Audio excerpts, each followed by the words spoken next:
Hey, Nickie Brown here. I'm back again. I just keep being inspired to do these videos. Um, so I've done about 5 or 6 videos today, if I'm not mistaken, but it's fine. When you are doing your best to be your best, distractions come, right? And distractions can come in many forms. A distraction can come in the form of a argument with your spouse, your child, your someone at work.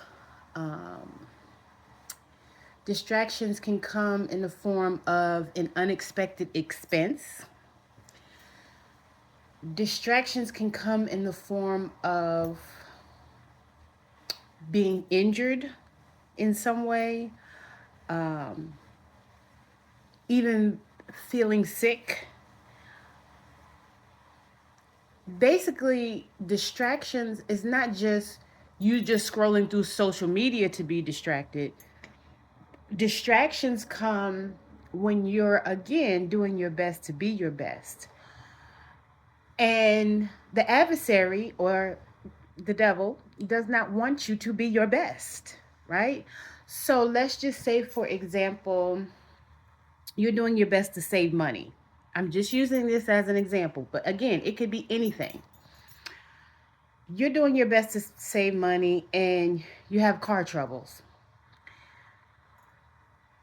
So now you kind of feel defeated, or you feel like I'm not going to accomplish this goal, or it's just going to take me longer. You start to feel discouraged. And sometimes it's like, oh, well, since I don't have the money that I was able to save, I might as well spend money on this, or I might as well do this or that.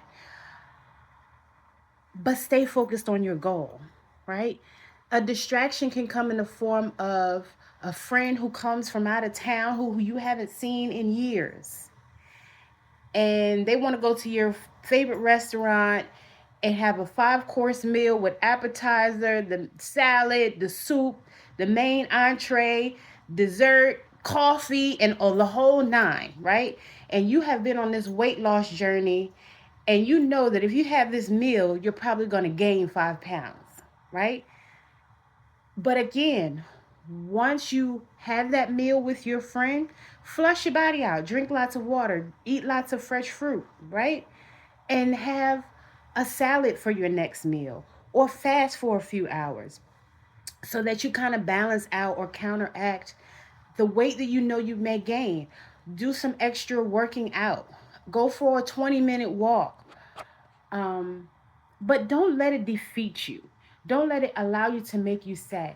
If you're an alcoholic or a former alcoholic or a drug addict or a former drug addict, and you're doing your best to stay sober, and again, something unexpected comes to make you sad.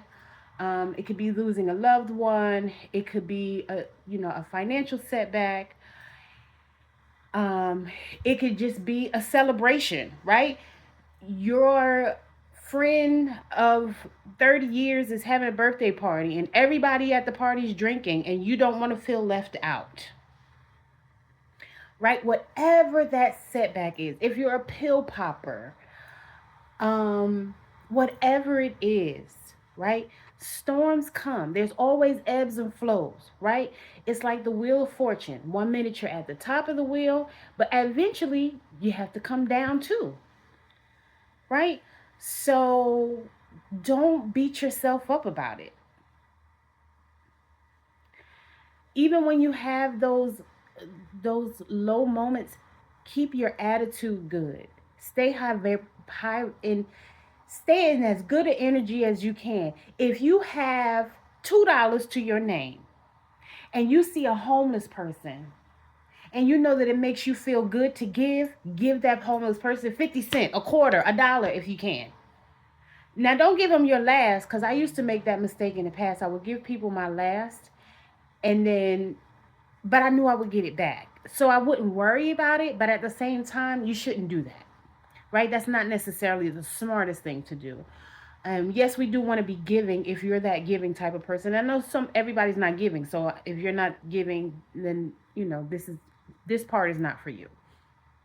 But the point is, when you do stuff for other people, it makes you feel good, right? So if you know somebody needs help with their resume and you're good at writing resumes, because it doesn't have to be money, right? Help them write their resume. If you're good at doing hair and they just need their hair done because they don't have the money to get their hair done, do their hair for free, cut their hair for free, do their nails for free, do their toes for free. Be of service. The more people you serve, the more it benefits you. And not that you're doing it because you're looking for a benefit. You're doing it because that's what you have to give. Because it's not about you. It's not about me. It's not about us. It's about us helping each other. If you're married and you have a single friend who's having a hard time keeping in a relationship, give that person advice. You don't have to tell them what to do, but you can say, have you ever tried so and so and so and so, and make them think about it, right? And then they may come back to you. As a lot of times, sometimes if you put a question out there, it will make the person think about it. You do have to be careful though, because some people will get an attitude. I remember one time I asked my sister, I said she had a going away party, and almost everybody wrote in her book something about her attitude and not having a good attitude.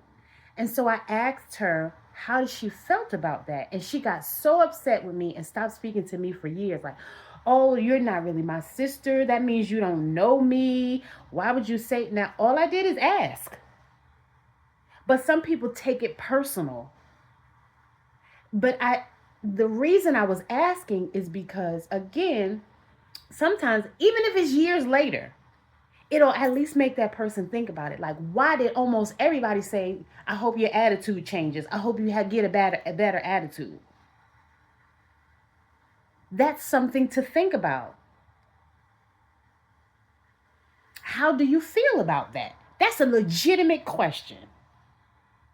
But again, people get defensive.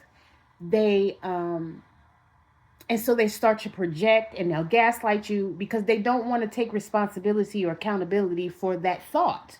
They don't want to think about it. And I have to remember that, everybody's not ready. Everybody's not on the same level. And, people will get offended. So if you can, just try to find a good time to kind of say it. Or even if you don't talk directly to them, you can be on the phone with somebody and just indirectly say it so that they're in earshot. Just as a way, again, this is your way of trying to help them see what the error of their ways are so that they can be in a better relationship or find a better partner, right? Sometimes it'll work, sometimes it doesn't. But do your best to help people in any way that you can, right? And if helping them is giving them good advice, then do that. But sometimes you have to make it not about you and what you're going through, and about helping somebody else, and that helps you to feel better. Because you may still be going through that storm, right? But you're less likely to think about it and keep focusing on it, and keep those thoughts keep repeating in your mind of what you're going through, what you got to do. And the more you think about it, the more it's going to continue to be true, right? But if you help somebody else and you focus on that and you make it not about you and what you're going through, a lot of times it's easier to get through that moment, because it's always just a moment, because everything always works out for us, even when it doesn't seem like it is. As always, I love y'all. Lots of hugs and kisses. Mwah, mwah, mwah, mwah, mwah.